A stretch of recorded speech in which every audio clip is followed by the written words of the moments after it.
Assalamualaikum warahmatullahi wabarakatuh. Jumpa lagi dengan saya Rizky Oktaviana dengan NIM 14322191. Kita masih membahas tentang mata kuliah organisasi dan arsitektur komputer dengan dosen Bapak Sehman. Kita akan menjelaskan sedikit ya, apa sih mata kuliah ini. Kita lanjut ya.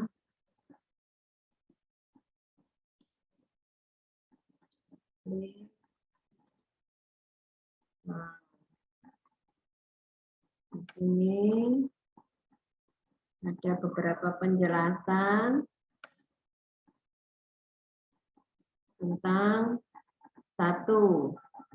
Jelaskan dan pahami serta paparkanlah evolusi sistem komputer. Di sini saya akan menjelaskan tentang perkembangan teknologi sangat diperlukan bagi kehidupan manusia. Kenapa? Karena dengan adanya perkembangan teknologi, perkembangan peradaban manusia mulai berkembang. Dan juga perubahan sosial manusia di berbagai bidang. Contohnya perkembangan teknologi yang sangat pesat membuat perkembangan sistem informasi akuntansi juga ikut mengalami perkembangan dan perubahan. Maksudnya apa di sini mengalami perkembangan dan perubahan? Contohnya kita sekarang sudah terbantu ya di pasar-pasar, di mall, itu tidak lagi menggunakan kalkulator, tetapi kita langsung menggunakan komputer. Jadi sistemnya cepat sekarang, barang diklik, kemudian muncul harga, selesai. Kemudian di perbankan juga ya, kita juga terbantu. Kemudian evolusi sistem informasi terdiri dari satu, evolusi hardware. Di sini evolusi hardware juga ada beberapa perkembangan ya. Contohnya dari tahun 1946 sampai 1956, tabung kedap udara sebagai media proses dan penyimpanan informasi. Kemudian tahun 1957 sampai 1963, transistor sebagai media proses dan penyimpanan informasi. Lanjut, kemudian di tahun 1964 sampai 1979, sirkuit terintegrasi dalam chip silikon. Adanya software yang dapat digunakan oleh orang-orang non-teknik. Kemudian tahun 1980 sampai 1995, sirkuit terintegrasi skala besar. Skala besar ini maksudnya apa? Ratusan ribu sirkuit dalam satu chip yang kecil. Kemudian ultra large scale integration, disingkat ULSI. Jumlahnya 10 juta transistor dalam satu chip. Relatif murah, digunakan secara luas. Kemudian perkembangannya 1996 sampai sekarang. Perkembangannya kenapa?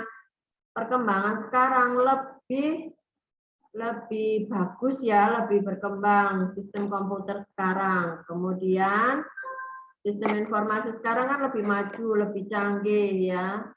Kemudian saya lanjut,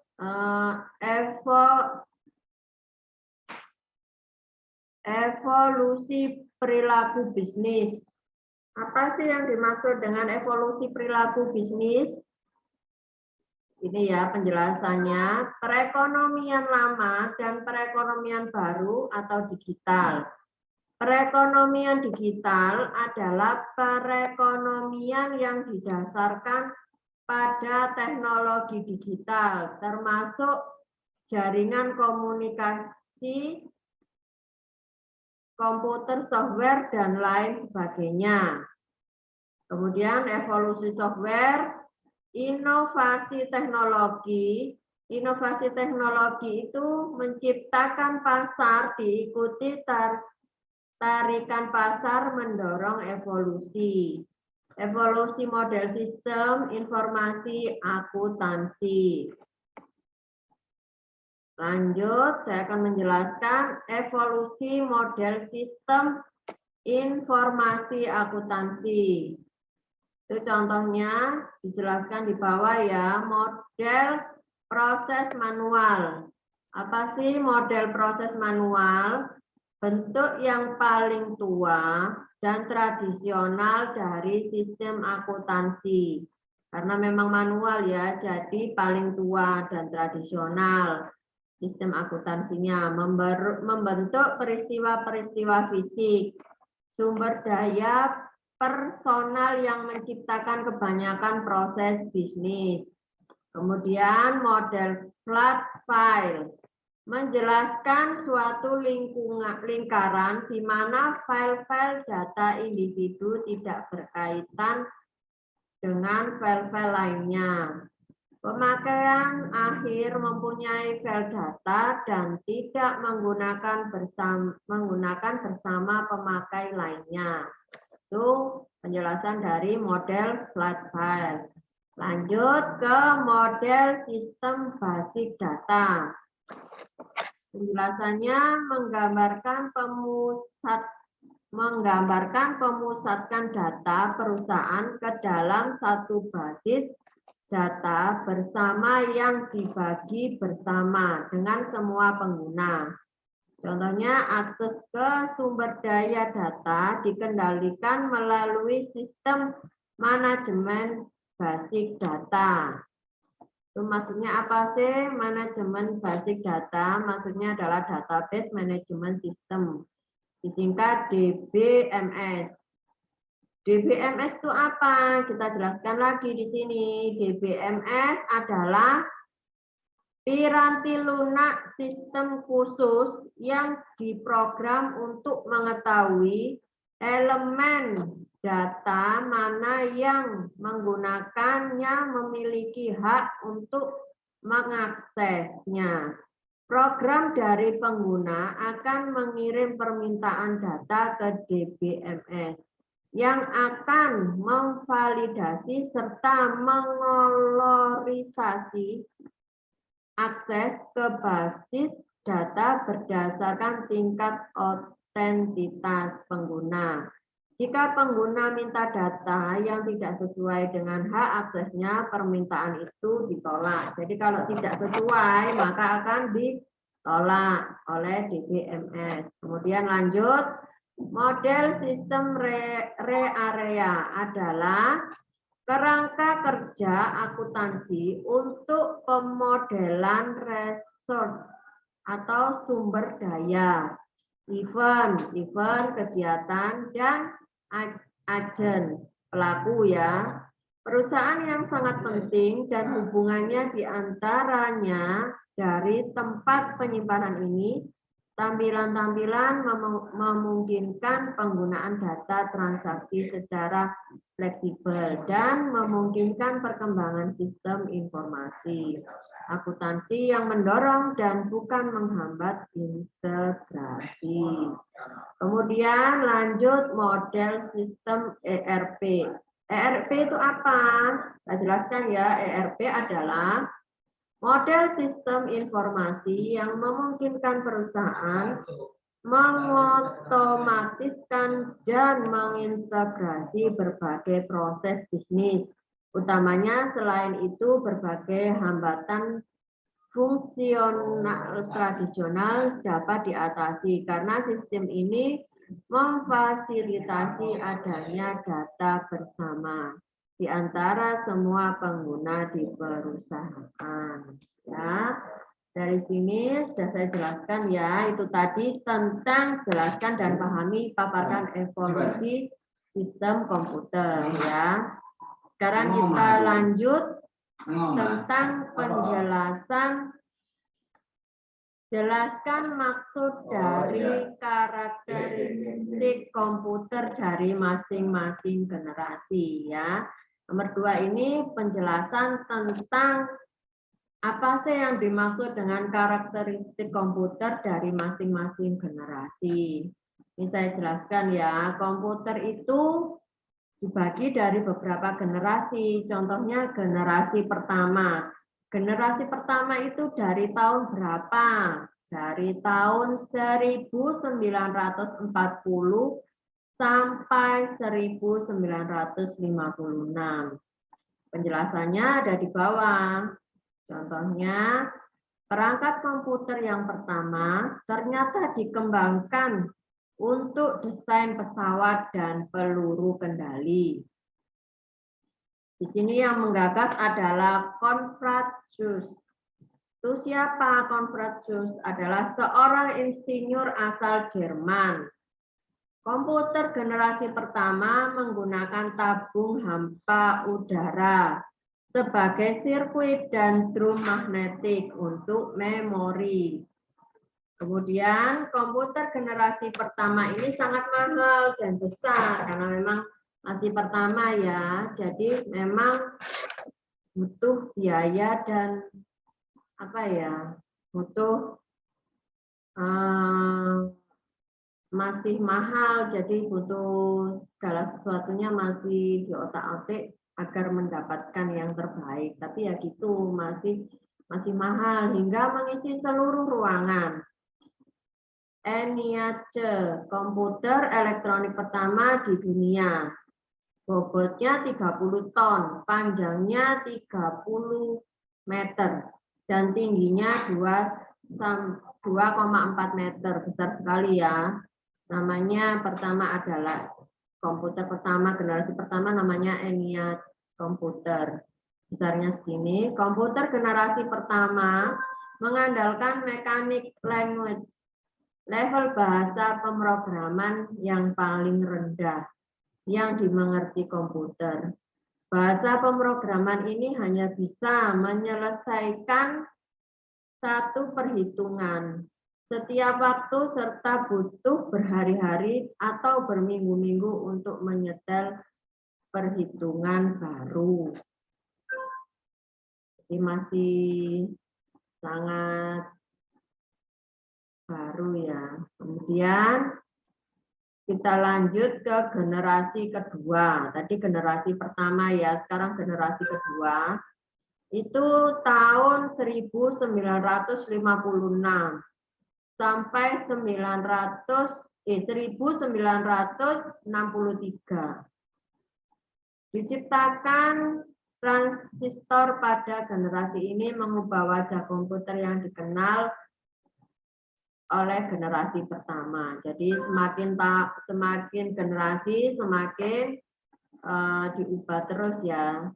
Transistor pengganti tabung hampa dan memulai perkembangan komputer generasi kedua. Transistor jauh mengungguli tabung hampa dan memungkinkan komputer menjadi lebih kecil, cepat, murah, dan hemat energi. Yang pertama tadi kan tabungnya besar, sekarang diperkecil dan hemat energi tentunya dibandingkan dengan pendahulunya. Selain itu, pada generasi ini juga dilakukan perkembangan memori inti magnetik. Secara umum, komputer generasi ini sudah menggunakan bahasa pemrograman tingkat tinggi. Yang tadi kan bahasanya masih rendah. Sekarang generasi bahasa pemrogramannya agak ditingkatkan lagi. Jadi ini lebih tinggi. Kemudian kapasitasnya, memorinya sudah lumayan besar, tidak membutuhkan terlalu banyak listrik, dan proses operasinya sudah cepat. Semakin baik ya dari yang pertama. Yang kedua lebih baik, kemudian dari generasi lagi ketiga, harusnya lebih baik lagi ya, kita lihat penjelasannya. Yang ketiga, komputer generasi ketiga, tahun 1964 sampai 1971. Perkembangan integrated circuit namanya ya, menjadi penanda komputer generasi ketiga. Dalam pemakaian komputer generasi kedua, transistor membuat komputer cepat panas. Maka komputer generasi kedua mulai ditiadakan. Jadi, kedua ini ternyata membuat semakin cepat panas menggunakan transistor. Akhirnya ditinggalkan. Kemudian, pada tahun 1958, Jack Healy menciptakan integrated circuit chip atau IC. Kepingan apa sih itu? IC itu adalah kepingan kecil yang mampu menampung banyak komponen menjadi satu. Komponen pada generasi ini menjadi lebih kecil dan cepat serta murah. Memungkinkan juga menjadi tersedia untuk khalayak umum. Semakin tahun, semakin generasi, semakin lebih baik komputer ya. Kemudian generasi keempat, itu tahun berapa? Tahun 1971 sampai sekarang. Penjelasannya,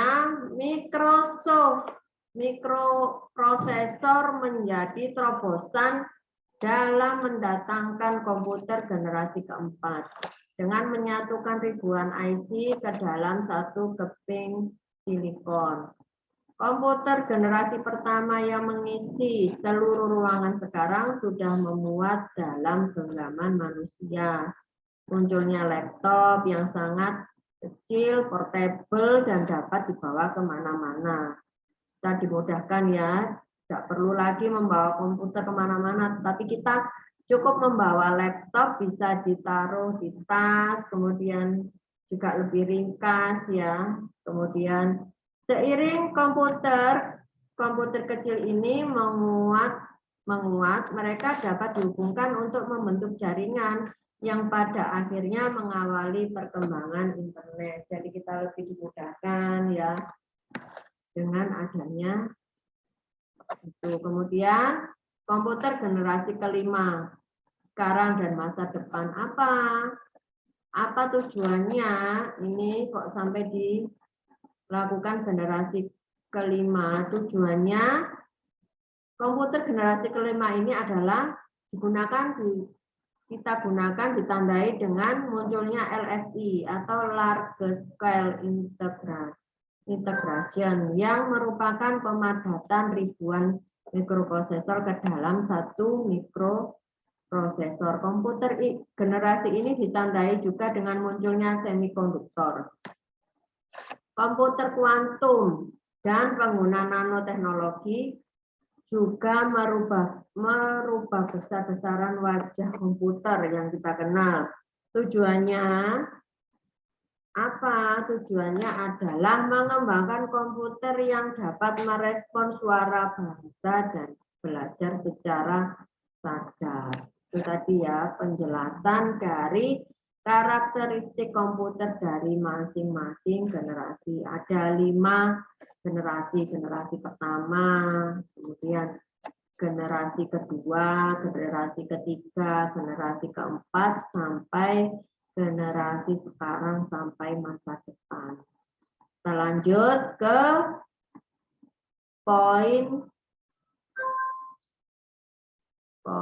selanjutnya. Saya akan menjelaskan tentang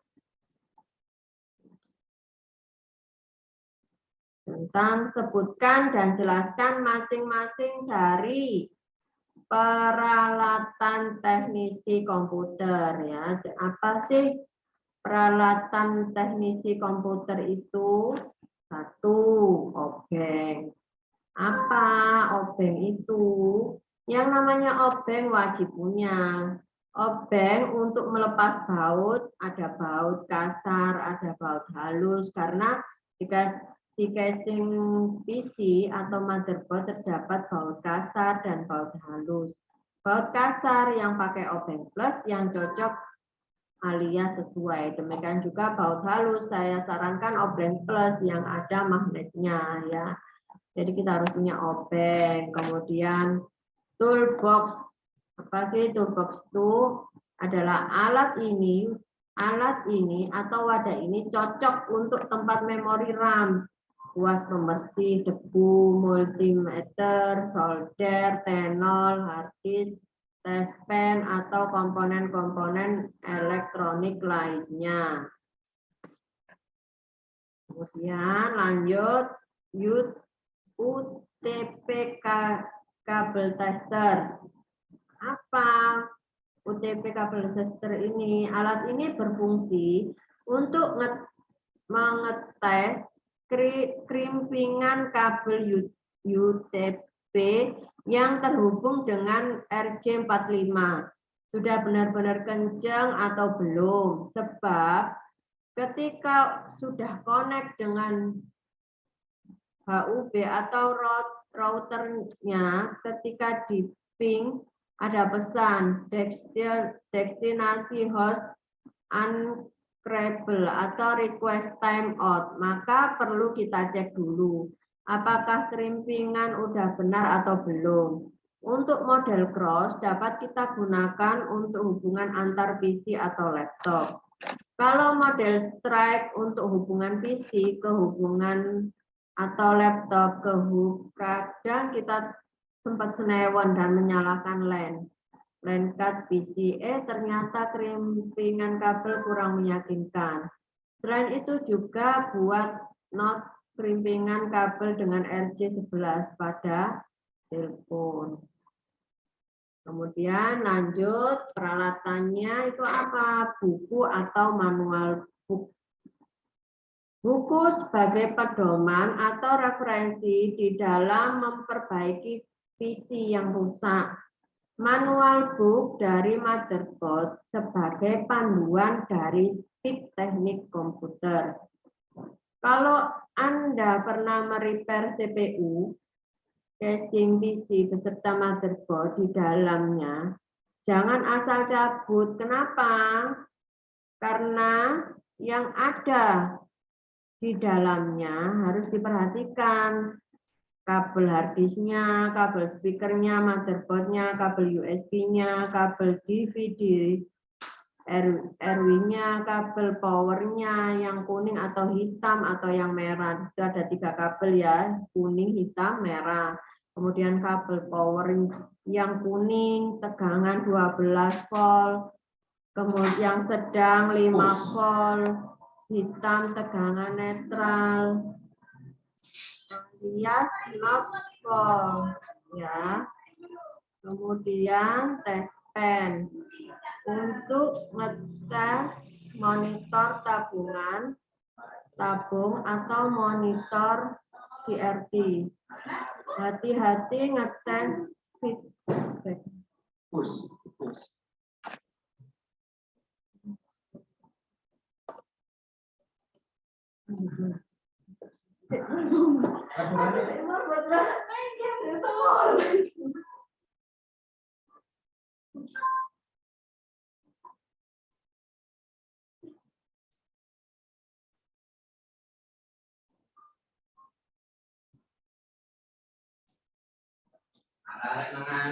Mlebu.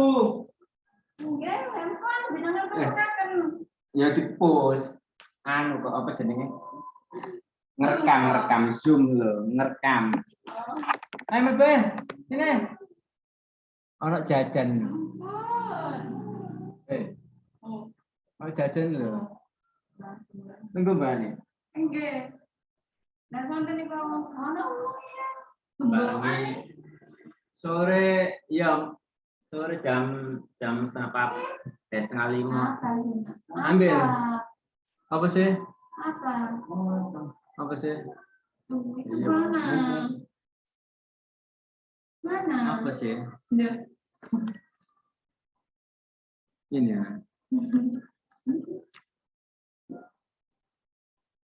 Oke, satu-satu. Itu apa ya? Ukur doa sih. Doa sih. Kenapa? Kenapa? Makasih ya, Pak. Ya. Bisa Makasih. gerak, ada.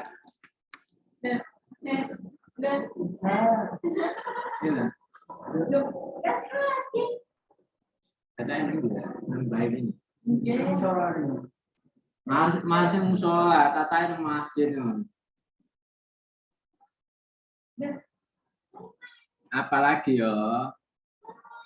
Apalagi yo? Permen ah. Permen. Wah, permen ini. Rokok ini Mbak Anu. Sedap, Pak. Namanya iki. Ini Bu. Iki tasnya, iki tasnya di iku apa? Oh, BE tasnya. Boten. Kok buahnya ada berapa nih? Ayo. Iku permen jahe gile. Oh, iya. Ojo lek gile. Nama kandungan barang. Kakak dibawain, Mas dibawain, Mas. Kanggo sak wae, saen. Apa wes? Iya, coba. Tapi nggak ngomong ya Mbak Anu. Niki pun mulai benar Kakak dino. Kata itu dino. Apa yang mau tahu? Rodo anu kasih 12 wis ana 3 dina ya. Pang dina ya kasih Kalau tak 12. pernah tahu Mbak. Paling enggak boleh paling ketemu paling benar. Ya, wes kawan. Apalagi Nanti bagi sama kakak ya. panjang. Ini. Kanggo wadah sampean deh. Kanggo sak. Ya. Udah, mau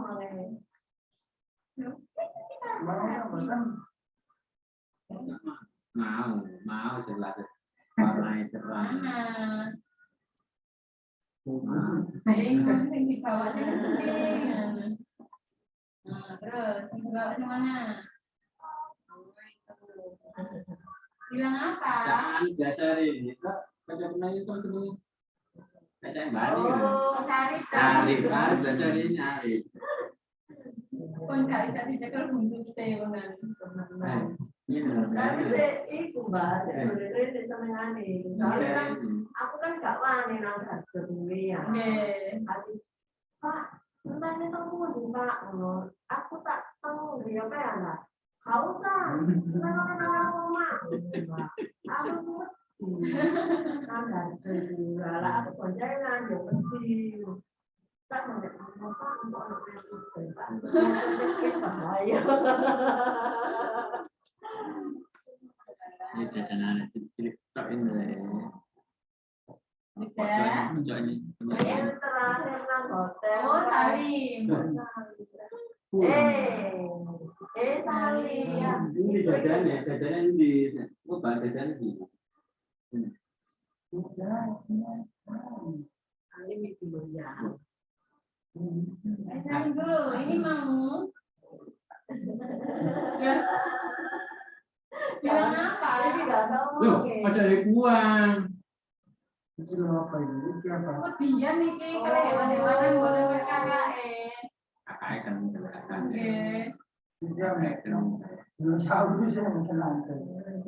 Salim dulu. Salim. Itu mah benar buat. Kok anu ya? Putiannya kalau cacat ya. Oh, anak kedua. Tata kok. Tatai putih, tatai coklat. Ya. Yo. Iki anakku lho, sing maris sing ketok putih, sing tata coklat. Ini aja ya roti ya. Niki padaran apa? Ya. Ini kan mau Buka ini. Nah ini. jadi usia hati. Ya, kita ngomong-ngomong. Salim dulu loh. Salim dulu. Diri, Salim. Ayo apa?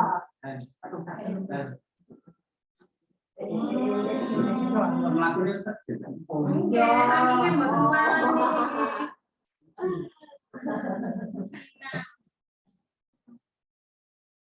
Mbak Pung ini kok kare tak pancing. Nganggap. Oh, kan tak ngobrol guys. Tak lewe kok kita terus Kamu mangan kayak namanya RW kan? Budok Enak kok isinya. Makan apa itu? Macam making. Iya Pak. Kan pun aku TV cok. Tapi yo apa ya? Pembawaannya itu ada pembawaannya saya. Misalnya dengan grup RT, dengan RT ini, aku muring ngomong kayak apa ngomong, RW kasih muring, kayak iso gak tuh muring ngomongin. Jadi mutin kok jadi, anu celaka nih.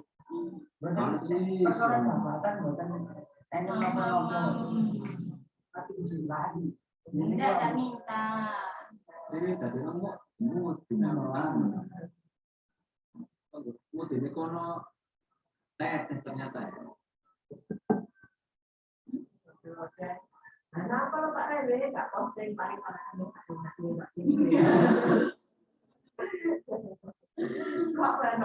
Mari terawih. Matra kalau wah ini kalau di posting oleh PT sing wingi ada bingung.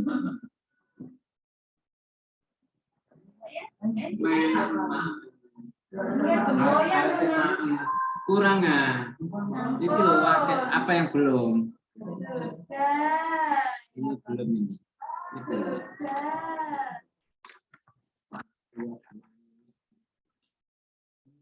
Pokoknya mboten mikir ngoten niku lek sok-sok Iki terus iki ya apa ya apa. Salah ini ini. ya apa? Bawa tas wayahe. Oke. Bawain, enggak bawa.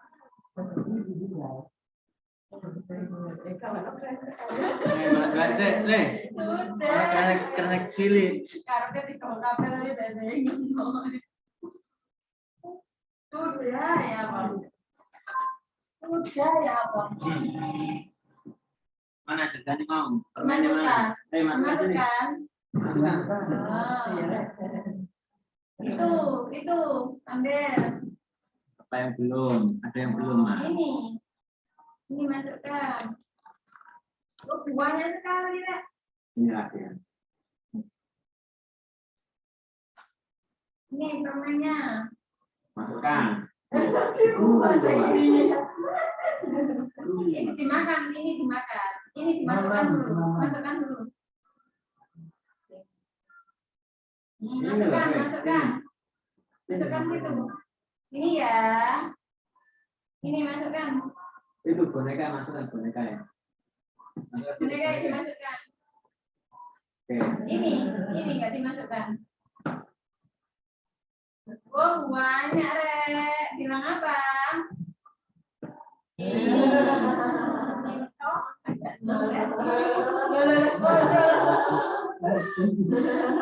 Wah bahagia ya betul. Assalamualaikum. Ngetan. Belum ngetan.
Yo, tapi gak duwe ya kesan soalnya mutasi lo yang api. Iya, iya.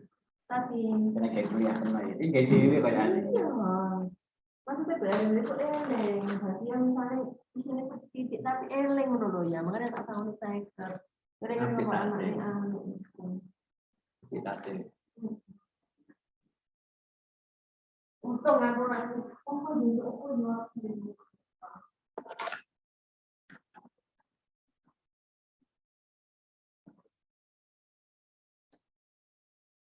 boleh duit saya kan ngomong kalau tahun. Kita kayak ada Dari mana oleh si terus naik terus mana bang? Nah ya. Klik. Kita lanjut ya ke nomor 5 adalah tes pen. Apa sih tes pen itu gunanya? Guna tes pen untuk mengetes monitor tabung atau monitor CRT.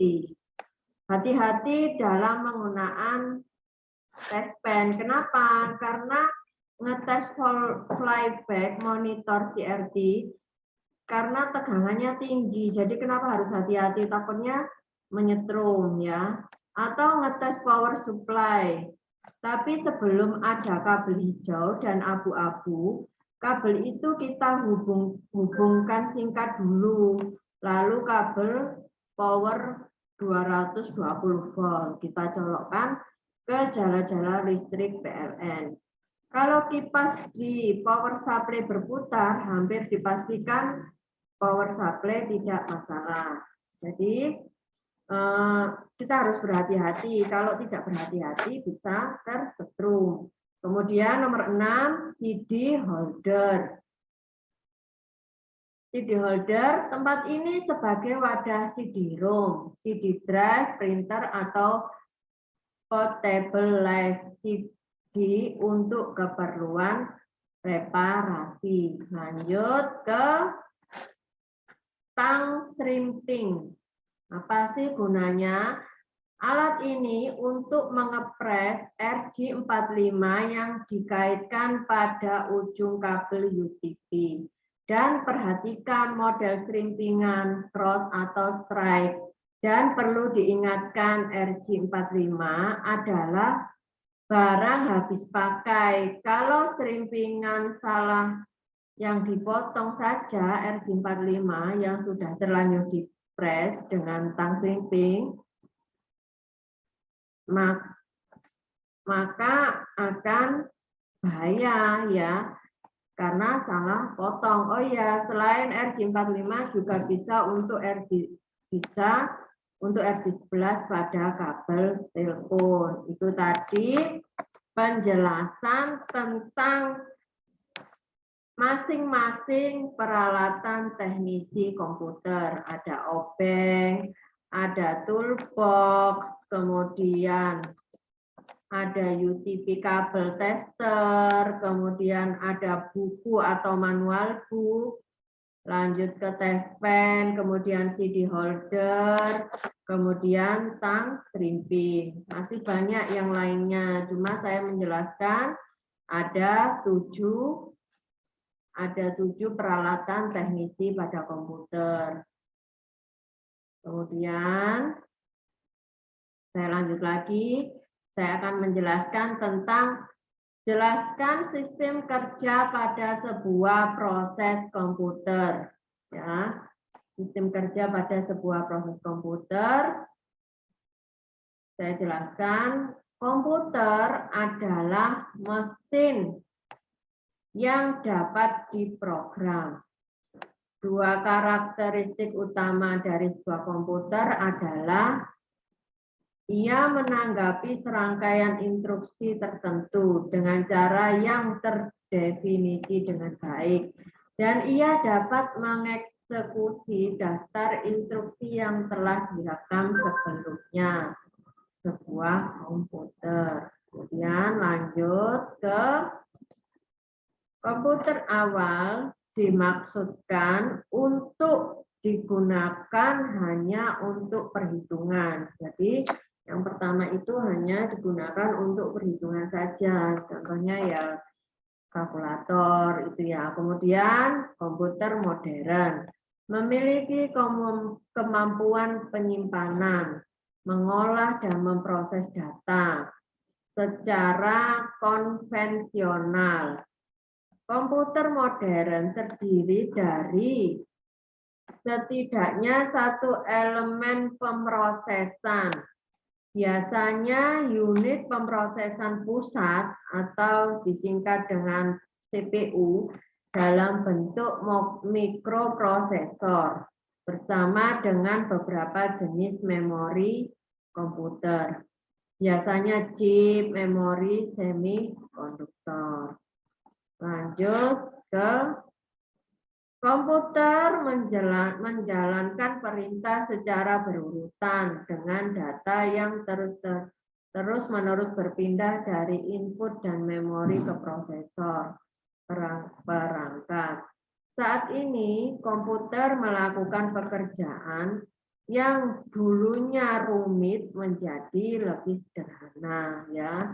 Karena semakin tahun semakin diperbaiki. Yang tadi saya jelaskan di awal ya, semakin generasi semakin lebih baik. Contohnya, seseorang dapat menulis surat dalam pengolah kata, mengedit kapan saja, menulis ejaan, mencetak salinan, dan mengirimkannya ke seseorang di seluruh dunia dalam hitungan detik ya. Jadi kita tidak perlu lagi kirim surat, tapi kita cukup menggunakan laptop atau komputer dapat mengirim pesan dengan hitungan detik pakai email, pakai internet ya. Kita lebih dipermudahkan lagi. Kita komunikasi dengan orang juga lebih cepat dan mudah. Secara keseluruhan, komputer bekerja dalam 4 langkah ya. Secara keseluruhan komputer bekerja dalam 4 langkah. Contohnya, ini kita jabarkan 1 input. Input itu apa? Input adalah data sebelum diproses, ia berasal dari mouse, keyboard, mikrofon, dan sensor eksternal. Kemudian yang kedua, penyimpanan. Penyimpanan pada komputer adalah bagaimana komputer penyimpanan data input hard drive digunakan untuk penyimpanan data jangka panjang dan massal. Sementara kumpulan data untuk pemrosesan segera disimpan sementara di random access memory atau RAM ya, random access memory disingkat dengan RAM. Kemudian pemrosesan. Pemrosesan adalah tempat input diubah menjadi output. Ya, pemrosesan adalah tempat input diubah menjadi output. Central Processing Unit atau disingkat CPU komputer adalah otaknya. Jadi CPU adalah otaknya komputer. Apa tugasnya CPU? CPU bertanggung jawab untuk mengeksekusi instruksi dan melakukan operasi matematika pada data input.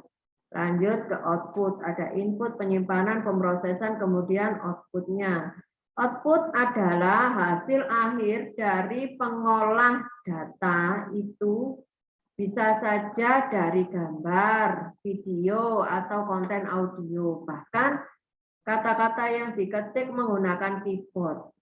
Seseorang juga dapat menerima output melalui printer atau proyektor, bukan langsung melalui perangkat. Ya. Jadi outputnya itu bisa berupa dengan printer atau proyektor. Jadi hasil pengolahan data itu bisa keluar dengan cara melalui printer atau proyektor atau langsung ke perangkat. Jadi tadi itu penjelasan dari jelaskan sistem kerja pada sebuah proses komputer ya. Singkatnya dari penjelasan tadi adalah dijabarkan adalah ada input, ada penyimpanan, ada pemrosesan dan output. Jadi dari penjelasan sebuah proses komputer itu yang tadi dijabarkan dapat dirangkum menjadi 4, yaitu input, penyimpanan, pemrosesan, dan output. Itu tadi penjelasan dari 4 soal atau 4 materi Dari yang pertama tadi, jelaskan dan pahami serta paparkan evolusi sistem komputer ya. Kemudian jelaskan masing-masing karakteristik komputer dari masing-masing generasi. Ada generasi pertama, generasi kedua, generasi ketiga, generasi keempat sampai ke generasi kelima. Generasi kelima itu sampai ke masa depan. Kemudian lagi nomor 3, poin ketiga adalah sebutkan dan jelaskan masing-masing dari peralatan teknisi komputer. Ini banyak sekali ya barangnya. Cuma di sini saya hanya menjelaskan ada 7 ya tadi, diantaranya obeng, toolbox, kemudian sampai ke tang shrimping. Kemudian poin keempat, menjelaskan sistem kerja pada sebuah proses komputer. Sistem kerja proses komputer tadi banyak ya penjelasannya, cuma disingkat menjadi ini ya, ada 4. Apa? Ada input, ada penyimpanan, ada pemrosesan, dan ada output. Nah, kemudian kembali ke sini lagi ya. Saya harapkan dari sini dengan penjelasan saya ini teman-teman dapat terbantu dengan informasi-informasi yang sudah saya jelaskan dari tadi ya. Semoga penjelasan saya ini dapat membantu teman-teman dan kita semua. Demikian penjelasan dari saya, Rizky Oktaviana. Maafkan jika ada salah-salah kata. Assalamualaikum warahmatullahi wabarakatuh.